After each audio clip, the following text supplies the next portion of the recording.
Previous video में हम लोग एपी का फार्मूला के बारे में जान चुके हैं। अब इस वीडियो में हम लोग क्या है कुछ सम्स बनाएंगे। जैसे यहाँ पर देखिए फर्स्ट क्वेश्चन में दिया है, क्या दिया है, फर्स्ट 4 टर्म्स लिखना है एपी का। उसका क्या है, फर्स्ट टर्म दिया है 10 और डी भी दिया है 10, दोनों आपको 10 दिया हुआ है। तो इसके लिए क्या है, हम लोग जैसे बताए थे इसका जनरल फॉर्म जो बताए थे क्या था, उसके अनुसार में फर्स्ट 4 टर्म्स। तो पहला टर्म जैसे आता है क्या, ए, फिर उसके बाद वाला टर्म क्या आएगा, ए प्लस डी, फिर उसके बाद का टर्म आएगा ए प्लस 3d, फिर इसके बाद का टर्म आ जाएगा ए प्लस 1d, ए प्लस 2d, ए प्लस 3d। तो 4 टर्म आ गया, 1 2 3 4। आप चाहे तो इसको आप ऐसा ब्रैकेट भी दे सकते हैं। तब यहाँ पर आप लिख दीजिए, वैल्यू पुट कर दीजिए। ए का वैल्यू है 10 पहला टर्म, दूसरा टर्म 10 प्लस 2 इंटू 10, फिर थर्ड टर्म ये वाला आ जाएगा ए प्लस 2 इंटू 10, फिर आ जाएगा ए प्लस 3 इंटू 10। तो इसको सिंप्लीफाई कर दीजिए, 10 और यहाँ पर आ जाएगा 10 प्लस 20, इसका वैल्यू रख दीजिए यहाँ पर ए का 10 प्लस 20, यहाँ भी ए का वैल्यू रख दीजिए 10 प्लस 30। आप इस पे करके लिख दीजिए 10 और यहाँ पर आ जाएगा कितना आ जाएगा, दोनों को हम लोग ए प्लस डी है, ए प्लस डी है तो सिर्फ हम डी का वैल्यू रखेंगे, यहाँ पर 2 नहीं आएगा, ए प्लस ये वाला जो डी का वैल्यू है 10, तो यहाँ पर भी आ जाएगा 10, तो 10 प्लस 10 आ गया 20, और यहाँ पर आ जाएगा 30, और यहाँ पर आ जाएगा कितना 40। आप यहाँ पर 10 प्लस 10 नहीं लिख के आप यहाँ पर डायरेक्ट भी 20 लिख सकते हैं, 10 प्लस 10 20। इस प्रकार आ गया आपका 4 टर्म्स आ गया, 10 20 30 40। ये आपको क्या हो गया, 4 टर्म्स इसका। इसी प्रकार आप देखिए क्या है जो सेकेंड सम्स जो है, सेकेंड वाला जो यहाँ पर है जो दिया है, फर्स्ट टर्म बना दिया है ये सेकेंड टर्म। तो सेकेंड मैथ में देखिए उसमें क्या दिया हुआ है, पहला है उसमें आपको दिया हुआ है a equal to -1.25, d equal to है -2.5, d इक्वल टू आपको दिया है -0.25, d इक्वल टू है -0.25।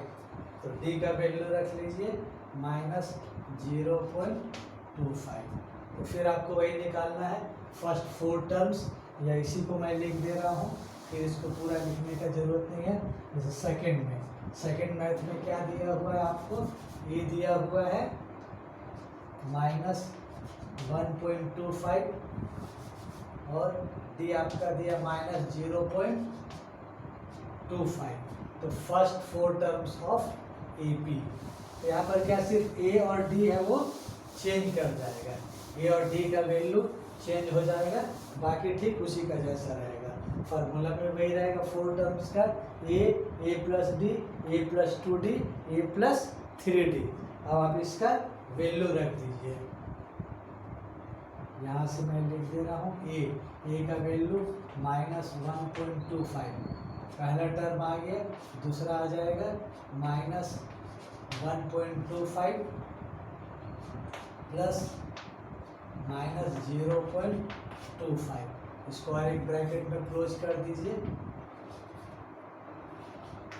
थर्ड वाला यहाँ पर आ जाएगा, ए का वैल्यू रखिए -1.25 प्लस 2 इंटू -0.25,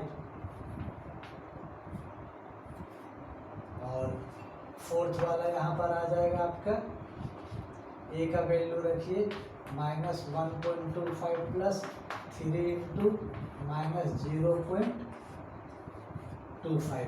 अब इसको आप सिंप्लीफाई कर दीजिए, ये आ जाएगा -1.25 -1.25 प्लस माइनस -0.25। फिर यहाँ से लिखिए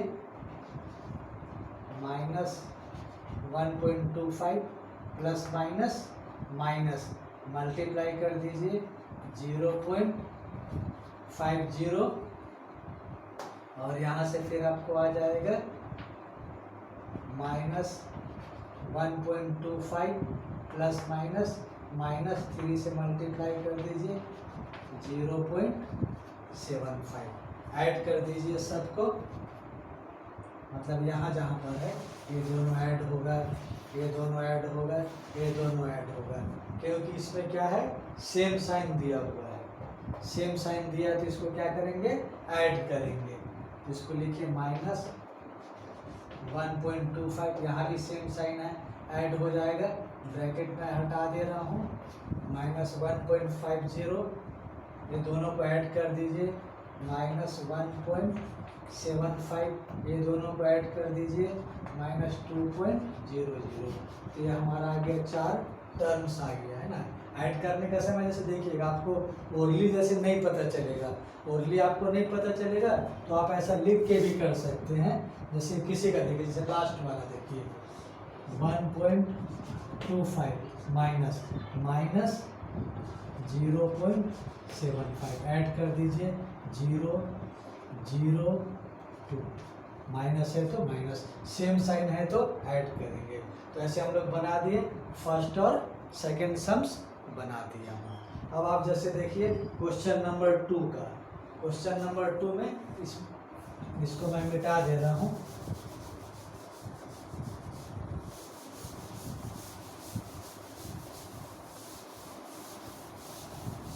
देखिए क्वेश्चन नंबर 2 में क्या दिया हुआ है, उसमें आपको एक नंबर दिया हुआ है ना, एक जो समझिए एक सीक्वेंस दिया हुआ है ना, which of the following are in AP. ये जो सीक्वेंस दिया है उसको हमको देखना है कि वो एपी में है कि नहीं है। और इसमें फिर देखिए और क्या दिया है, if it forms an AP, अगर वो एपी में है तब उसका क्या लिखना है, common difference. Common difference D निकालना है और उसका अगला और क्या है 3 और अगला उसका टर्म्स निकालना है। तो पहले हम लोग चेक करेंगे कि एपी में है कि नहीं। तो एपी में है कि नहीं उसको चेक करने के लिए क्या है, देखिए आपको दिया हुआ है कितना 2, 4, 8, 16। तो अब यहाँ पर जैसे ले लीजिए ये वाला A1, A2, A3, A4। तो आप पहले निकालिए A2 minus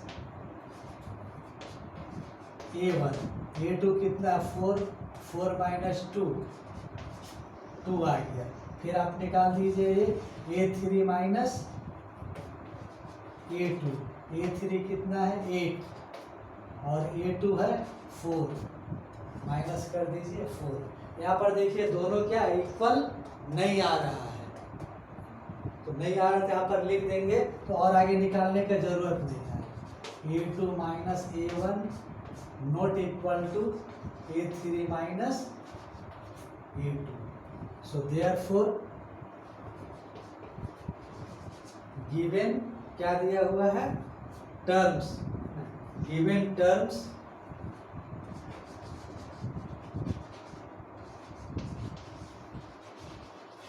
are not in AP, है ना। तो जो गिवन टर्म्स है वो क्या है, एपी में नहीं है। एपी में नहीं है तो और आपको इसको आगे बनाने का जरूरत नहीं है। अगर एपी में रहेगा तब हम लोग उसको आगे बनाएंगे। फिर सेकंड में इसमें देखिए, सेकंड में क्या ये दिया हुआ है, सेकंड में मैं फिर इसको मिटा दे रहा हूँ, फिर ऊपर से बना रहा हूँ ताकि वो पूरा एक सम से नीचे तक बन जाए।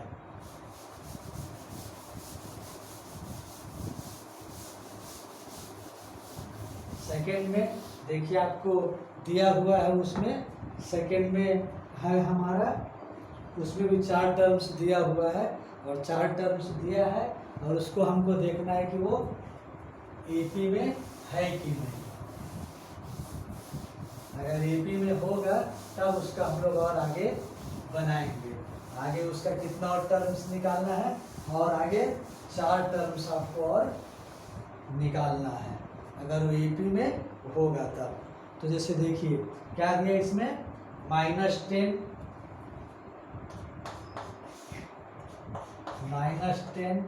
-6 -2 2। तो फिर आप निकाल दिए इसको, है A1 A2 A3 A4।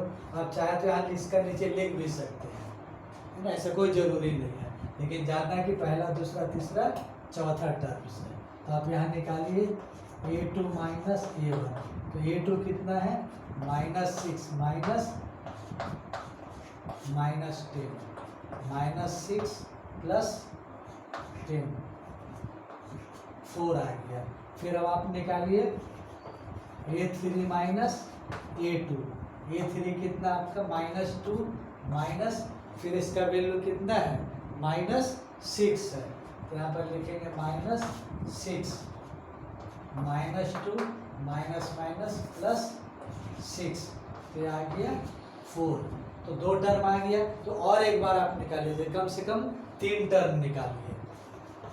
A4 minus A3, A4 कितना है 2, आप यहाँ लिख भी सकते हैं ऐसा, A1 A2 A3 A4, या बिना लिखे ही बना सकते हैं।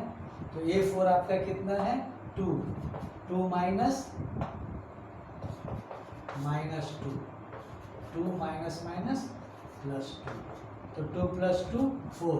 तो यहाँ पर क्या देख रहे हैं, सब इक्वल आ रहा है, सब इक्वल आ रहा है। तो यहाँ पर लिखेंगे सिंस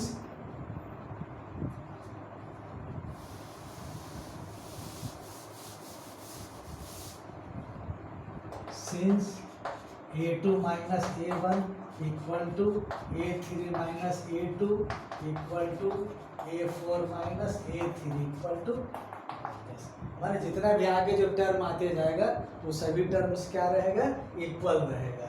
तो उसके बाद में लिखेंगे हेंस या therefore hence the given terms are in AP. AP में है, फर्स्ट पार्ट हम लोग कर दिए, गिवन टर्म्स आर इन क्या है, एपी। अब जब एपी में है तो फिर उसका क्या निकालना आपको, कॉमन डिफरेंस डी। तो कॉमन डिफरेंस क्या बोलते हैं, जो इक्वल इक्वल जो आ रहा है, 4 4 जो आ रहा है, ये हो गया आपका कॉमन डिफरेंस। तो कॉमन डिफरेंस आ गया आपका 4, common difference D equal to आ गया 4, जो 4 4 4 जो इक्वल है। इसके बाद फिर क्या है, इक्वल आ गया तो उसका क्या करना, और 3 टर्म्स लिखना है। तो यहाँ पर देखिए कितना टर्म दिया हुआ था, उसमें 4 टर्म्स दिया है, 1 2 3 4, 4 टर्म्स आपको दिया है। यहाँ पर है 1 2 3 4। अब आपको 5th 6th और 7th टर्म निकालना है। तो आप फार्मूला से भी निकाल सकते हैं या सिंपली ऐसे भी लिख सकते हैं। A5 कितना आ जाएगा, A4 प्लस D। A4 देखिए, A4 आपका कितना है 2 है, 4th टर्म, तो कर दीजिए 2 प्लस D। D का वैल्यू कितना है 4, तो आ गया कितना 6। फिर आप निकाल दीजिए A6। A6 कैसे निकाल सकते हैं, A5 प्लस D। A5 है आपका कितना 6, यहाँ पर 6 प्लस D आ गया 4, कितना आ गया 10।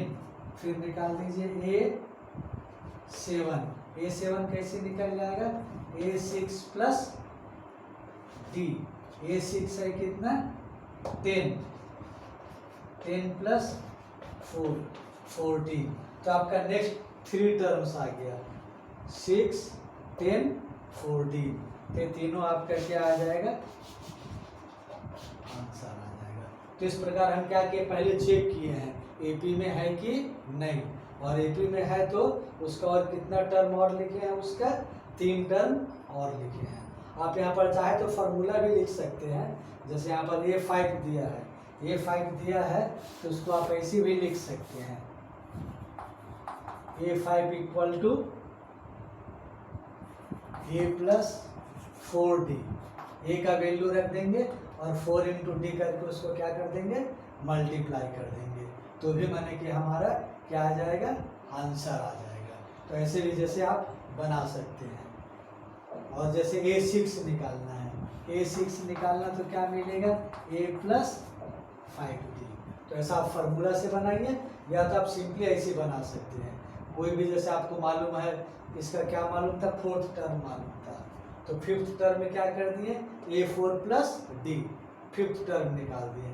फिर 6th टर्म के लिए क्या कर दिए, A5 प्लस D, और फिर 7th टर्म के लिए निकाल दिए कितना, A6 प्लस D, तो आपका आ गया 14 आ गया। तो इस प्रकार मैं क्या है कि 2 मैथ बतला दिया हूँ इसमें का। अब इस सम्स को आप प्रैक्टिस कीजिएगा। ये जो क्वेश्चन नंबर 3 है, क्वेश्चन नंबर 3 को आप प्रैक्टिस कीजिएगा। इसका आप रूट निकाल के बना सकते हैं। ये जैसे √2 है, इसका आ जाएगा 2√2, इसका आ जाएगा 3√2, इसका आ जाएगा 4√2। तो इस प्रकार करके आप इसको नंबर 2 जैसे बनाए थे ठीक उसी प्रकार बनाइएगा। So thank you for seeing the video.